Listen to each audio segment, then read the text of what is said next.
আসসালামু আলাইকুম। খুবই দুঃখজনক, ইদানিং পথে বের হলেই এমন চিত্র চোখে আসে। যাচ্ছি গুলিস্তান মেট্রোতে চড়ে, সাথে আমার এক খুব কাছের ছোট ভাই আছে। ঈদের আগের ভিডিও এটি। আমরা গুলিস্তান যাচ্ছি ব্যাট কেনার জন্য। সচিবালয়ের সামনে মানববন্ধন চলছে। এসেছি গুলিস্তানের স্পোর্টস মার্কেটের একটি দোকানে। নড়াইলের যে নাইট ক্রিকেট টুর্নামেন্টটি অনুষ্ঠিত হয়েছিল, সেই টুর্নামেন্টের জন্যই এই ব্যাটটি নিয়েছিলাম।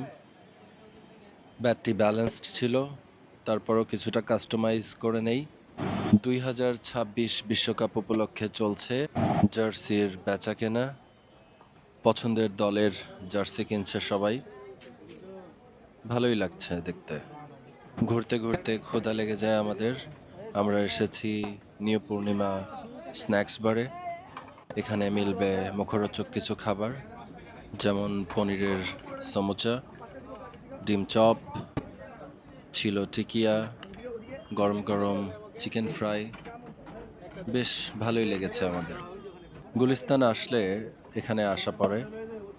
যারা এখানে আসেন তারা জানেন এই রেস্টুরেন্টের জিলাপিও বেশ মজার। আমরা সেটাও উপভোগ করি।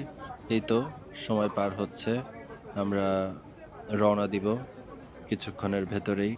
খাবারের মান ভালো থাকলে মানুষ সে স্থানে বারংবার যাবে। দীর্ঘদিন ধরে পূর্ণিমা তাদের ঐতিহ্য ধরে রেখেছে সুস্বাদু খাবার তৈরির মাধ্যমে। ফুটবল বিশ্বকাপের আগেই গিয়েছিলাম, পতাকা বিক্রি হচ্ছে। আমরা ফিরছি। মেট্রো থেকে নেমেই ব্যাট নিয়ে কিছুটা ফটো সেশন করি। বোঝার চেষ্টা করছিলাম যে সত্যি কি ব্যাটটি ভালো পেয়েছি কিনা। তো আলহামদুলিল্লাহ, অন্যান্য বন্ধুরা যারা এই ব্যাটটি হাতে নিয়েছিল সবাই বলেছে যে ব্যাটটি বেশ ব্যালেন্সড। আশা রাখি পরের বারও আমরা টুর্নামেন্টে ফিরব। দেখা হবে। ভালো থাকবেন ইনশাল্লাহ।